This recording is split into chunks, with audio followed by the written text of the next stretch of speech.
ஒரு காலத்தில் சினிமாவில் நடிக்கிறவங்க கூட மேக்கப்பே இல்லாமல் நடிச்சிருக்காங்க. ஆனால் இந்த ஒரு 2024 காலகட்டத்தில் எத்தனையோ பேர் மேக்கப்னு சொல்லி அவ்வளோவா அலையிறாங்க.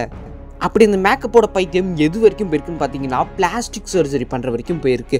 ஸோ அப்படி பிளாஸ்டிக் சர்ஜரி பண்ணி என்ன ஆனாங்கன்றது தான் இந்த ஒரு வீடியோவில் பார்க்க போகிறோம். பிளாஸ்டிக் சர்ஜரி பண்ண நல்லதா கெட்டதா அப்படின்றதையும் இந்த ஒரு வீடியோவில் பார்க்க போகிறோம். ஸோ எப்பயும் போல் இந்த ஒரு வீடியோ வந்து பார்த்திங்கன்னா ரொம்பவும் சூப்பர்வாக இருக்கும். அது மட்டும் இல்லாமல் இந்த ஒரு வீடியோ ஒரு இன்ட்ரெஸ்டிங்காக இருக்குன்னு நான் பொறுப்பு. இந்த ஒரு வீடியோவை நீங்கள் ஸ்கிப் பண்ணாமல் பாருங்கள், அது உங்கள் கையில் இருக்குது. ஸோ வாங்க டைம் மிஸ் பண்ணாமல் வீடியோக்குள்ளே போகலாம். இந்த ஒரு வீடியோவில் நம்ம ஃபஸ்ட்டாக பார்க்க போகிற ஒரு பெரிய ஒரு ஆக்டர் பேர் நிவானா சாண்ட்விக். இவர் கிட்டத்தட்ட 45 வருஷமாக ரியாலிட்டி ஷோ, அதாவது ஒரு டிவி ஷோவில் ஒரு பெரிய ஆங்கராக இருந்திருக்கார். கிட்டத்தட்ட நம்ம விஜய் டிவியில் மாக்கப் அண்ணா இருக்கார்ல, அந்த மாதிரின்னு வச்சுக்கோங்களேன். வெளிநாட்டில் இவர் தான் வந்து பார்த்திங்கன்னா அவர் முகத்தை இன்னுமே அழகாக காமிக்கிறதுக்காக ஒரு பிளாஸ்டிக் சர்ஜரி பண்ணுறாரு.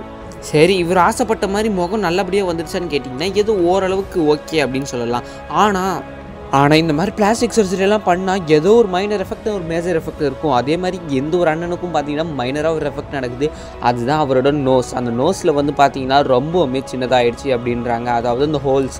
அதனால இவருக்கு வந்து பார்த்திங்கன்னா நோஸ் ரொம்பவுமே சப்பையான மாதிரி தான் காமிப்பாங்க.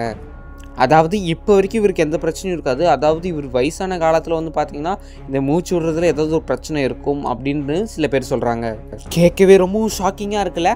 எனக்குமே அப்படி தான் இருக்குது. ஏன்னா இவ்வளோ காசு செலவு பண்ணி நடக்கிற ஒரு பெரிய பிளாஸ்டிக் சர்ஜரினா அதில் எவ்வளோ முக்கியத்துவம் இருக்கணும். அதில் போய்ட்டு இந்த மாதிரியான எஃபெக்ட்லாம் வந்துச்சுன்னா என்ன தான் ஆகும் அந்த மனுஷனுக்கு? பிளாஸ்டிக் சர்ஜரின்றது அவங்களோட அழகை இன்னுமே மேம்படுத்துறது தான். அதனால் வந்து பார்த்திங்கன்னா ஆயிரக்கணக்காகுமான்னு கேட்டிங்கன்னா அதுதான் கிடையாது. கிட்டத்தட்ட லட்சத்துலேருந்து கோடி கணக்கு வரைக்கும் ஆகுமே. ஸோ வாங்க இந்த ஒரு வீடியோவில் நம்ம அடுத்து பார்க்க போகிறது யாருன்னு. இந்த ஒரு வீடியோவில் நம்ம ரெண்டாவதாக பார்க்க போகிறது லிண்டா எவஞ்சலிஸ்ட்னா. இவங்க வந்து பார்த்திங்கன்னா ரொம்பவுமே ஒரு ஐகானிக்கான ஒரு ஃபேஷன் மாடல் தான் சொல்லி ஆகணும். அதாவது நம்மளோட ஐ படத்தில் வர எமி ஜாக்சன் மாதிரி. இன்னும் நல்லா ஷார்ட் அண்ட் ஸ்வீட்டாக சொல்லணும்னா நம்ம டெய்லி படிக்கிற டெய்லி தந்தி பேப்பரில் வர தலைப்பு செய்தி மாதிரி இவங்கள வச்சு தான் ஒரு ஃபோட்டோவுமே ஸ்டார்ட் ஆகும்னு வச்சுக்கோங்களேன். இவங்களும் வந்து பார்த்திங்கன்னா ரொம்பவுமே ஃபேஷனாக இருக்கணும், நான் பெரிய மாடலாக இருக்கணும் அப்படின்ட்டு இவங்களோட நல்ல முகத்தை ரொம்பவுமே அழகாக இருப்பாங்க. ஆனால் இவங்களோட பிளாஸ்டிக் சர்ஜரிக்கு அப்புறம் எப்படி ஆயிட்டாங்கன்றதை நீங்களே இந்த வீடியோவில் பாருங்கள். 2015 மற்றும் 2016 இவங்களால பண்ண அந்த சர்ஜரி வந்து பார்த்திங்கன்னா இவங்களுக்கு நல்லதாக அமைஞ்சிருக்கா கெட்டதாக அமைஞ்சிருக்கான்னு பார்த்தீங்கன்னா கொஞ்சம் கெட்டதுன்னே சொல்லி ஆகணும். ஏன்னா எவ்வளோ ஒல்லி அழகாக இருக்கிற இவங்களுக்கு இவங்களோட உடம்பு பிளாஸ்டிக் சர்ஜரி பண்ணதுக்கப்புறம் சில பாடி பார்ட்ஸான எல்லா சைட்லையும் வந்து பார்த்திங்கன்னா கொஞ்சம் பல்ஜ் ஆகிடுச்சு. அதாவது எக்ஸ்ட்ராவாக வந்து அந்த இடத்துல சதை வந்து வளர்ந்து ரொம்பவுமே ஒரு கிரிட்டிக்கலான கண்டிஷனுக்கு வளர்ந்துட்டாங்க. ஸோ இந்த மாதிரியெல்லாம் ஆகும்னு முன்னாடியே தெரிஞ்சிருந்தால் இந்த மாதிரி அவங்க பண்ணியிருக்க மாட்டாங்கல்ல. ஸோ எப்பயுமே சொல்கிற மாதிரி தான் அழகு இருக்கிற இடத்துல தான் ஆபத்து இருக்கும். அடுத்ததாக இந்த ஒரு வீடியோவில் நம்ம மூணாவதாக பார்க்க போகிற ஒரு பெரிய நபர் பேர் தான் தி ஜான் வேன் ஆர்க். இவங்க வந்து பார்த்திங்கன்னா ஒரு ஹாலிவுட்டான ஆக்ட்ரஸ் தான் இவங்க. அதாவது இந்த ஒரு பிளாஸ்டிக் சர்ஜரிக்கு முன்னாடி வந்து பார்த்திங்கன்னா ரொம்பவுமே அழகாக இருப்பாங்க. ஒரு பெரிய மாடல் இவங்களை வச்சு ஃபோட்டோ ஷூட்டில் எடுப்பாங்க. நேச்சுரலாகவே இருப்பாங்க. அவங்களோட அழகு வந்து பார்த்திங்கன்னா ஓல்டன் டேஸ், அதாவது பிளாஸ்டிக் சர்ஜரிக்கு முன்னாடி வந்து பார்த்திங்கன்னா ரொம்பவுமே அழகாகவும் இருப்பாங்க. ஆனால் இதுவே பிளாஸ்டிக் சர்ஜரிக்கு அப்புறம், அதாவது இந்த ஆர்டிஃபிஷியல் அழகு கொண்டு வரணும்னு நினச்சதுக்கப்புறம் இவங்களோட முகம் பார்க்கவே ரொம்பவுமே டெரிஃபிக்காக இருக்கும். பிளாஸ்டிக் சர்ஜரிக்கு அப்புறம் இவங்களோட முகத்தை பார்க்க யாரோ ஒருத்தவங்க பெண் வேஷம் போட்டிருக்க மாதிரி இருக்குன்னுவாங்கல்ல, அந்த மாதிரி தான் இருக்குது. அதாவது இவங்களோட இயற்கையான அந்த ஃபுல் இதுவும் போயிடுச்சு. அது மட்டும் இல்லாமல் இவங்களை பார்க்கவே வேறு எதுவும் மாஸ்க் போட்டு வந்து இருக்கிறாங்களோ அந்த மாதிரி தான் இருக்குது. ஏன்னா இவங்களோட முகம் பார்க்க ரொம்பவுமே ஒரு மாதிரி இருக்குது. மாறி மீன்ஸ் ரொம்பவுமே, அதாவது இயற்கையாகவே இல்லாமல் ரொம்ப செயற்கையாக பண்ணி முகம்லாம் ஒரு மாதிரி ஏதோ வேஷம் போட்டுட்டு வந்த மாதிரி இருக்குது. இதெல்லாம் சொல்கிறியே, பல்லு இருக்கிறவன் பக்கோடா சாப்பிட்ற உனக்கு ஏண்டா அப்படின்னு கேட்டிங்கன்னா என்னோடய வீடியோ பார்க்குற நீங்கள் கன்ஃபார்ம் இந்த விஷயத்தை பற்றிலாம் தெரிஞ்சுக்கணும். பிளாஸ்டிக் சர்ஜரி பற்றி நாளைக்கு யாராவது உங்கள்கிட்ட கேட்டாங்கன்னா டே அதெல்லாம் எனக்கு தெரியும்டா, அதெல்லாம் நீ பண்ணாத உனக்கு ஆபத்து அப்படின்னு சொல்கிற அளவுக்காச்சும் உங்களுக்கு தெரியணும். அதனால் பிளாஸ்டிக் சர்ஜரி ஆபத்தான்னு கேட்டிங்கன்னா அதுவும் கிடையாது. பிளாஸ்டிக் சர்ஜரி ஏதோ ஒரு 1% மக்களுக்கு மட்டும்தான் ஒத்துக்குமே தவிர மற்றவங்களுக்கு ஒத்துக்கவே ஒத்துக்காது. அது வந்து ஒரு டைப்பான அலர்ஜி மாதிரி ஆகிடும். அடுத்ததாக இன்னொரு வீடியோவில் நம்ம அஞ்சாவதாக பார்க்க போகிற ஒரு நபர் பேர் தான் டோனாட்டெல்லா வெர்சாக். அதாவது இவங்களுமே பார்க்க ரொம்பவுமே, அதாவது பிளாஸ்டிக் சர்ஜரிக்கு முன் அப்படின்னு பார்த்தீங்கன்னா ரொம்பவுமே ஓரளவு ஓகேவா பார்க்க ஏதோ ஹீரோயின் மாதிரி இருப்பாங்க. ஆனால் இதுவே பிளாஸ்டிக் சர்ஜரிக்கு அப்புறம் வந்து பார்த்தீங்கன்னா சத்தியமாக ஏதோ ஒரு சூனியக்காரவங்கள ஹீரோயினாக செலக்ட் பண்ண அப்படி இருக்கும். அந்த மாதிரி இருக்காங்க. நீ மட்டும் அழகாடான்னு கேட்டிங்கன்னா நானும் அழகெல்லாம் கிடையாது, நானும் ஓரளவு தான் இருப்பேன். ஆனால் இவங்க வந்து பார்த்திங்கன்னா நான் சத்தியமாக கிண்டல் பண்ணல. இவங்களோட பழைய முகத்தை பார்த்துட்டிங்கன்னா புது முகத்தை பார்த்து நீங்கள் எதுவுமே சொல்ல மாட்டீங்க. இவங்களோட பழைய முகம் பார்க்க ரொம்பவுமே இயற்கையாக நல்லாயிருக்கும். ஆனால் அதுவே பிளாஸ்டிக் சர்ஜரி பண்ணதுக்கப்புறம் ஏதோ ஒரு மாதிரியாயிடுச்சு.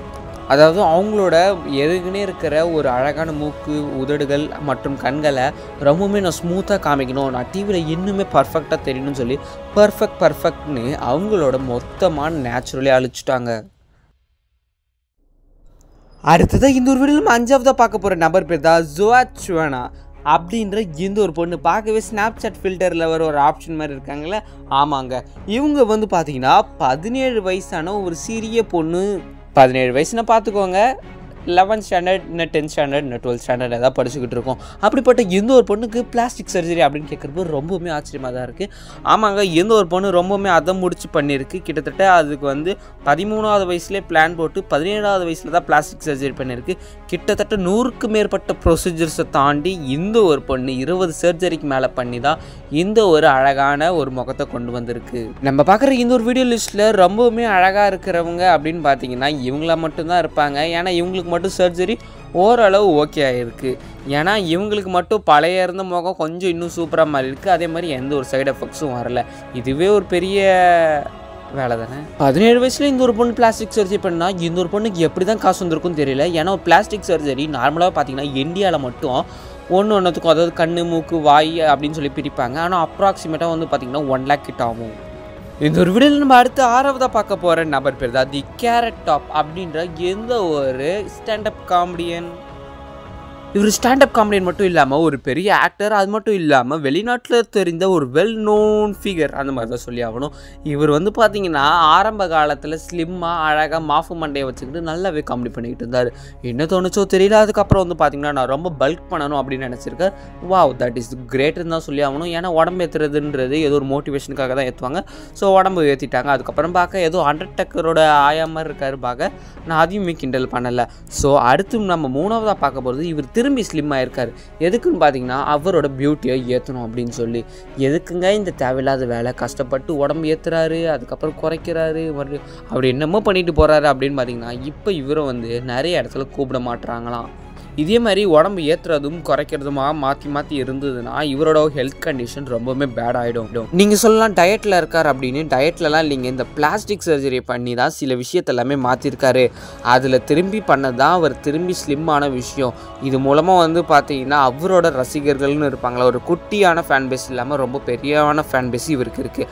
அப்படிப்பட்ட அந்த ஃபேன் பேஸ்லேயே நிறைய பேர் ஏன் இவர் இப்படிலாம் பண்ணுறாரு, இந்த பிளாஸ்டிக் சர்ஜரியெல்லாம் தேவையா அப்படின்ற மாதிரி கேட்டிருக்காங்க. அதாவது இவர் சொன்ன ஒரு சின்ன ரீசன் என்னன்னு பார்த்தீங்கன்னா, நான் ரொம்பவுமே அழகாக இருக்கிறதுக்கு காரணம் என்னோட ஃபேன்ஸ் தான் அப்படின்னு சொல்லியிருக்காரு.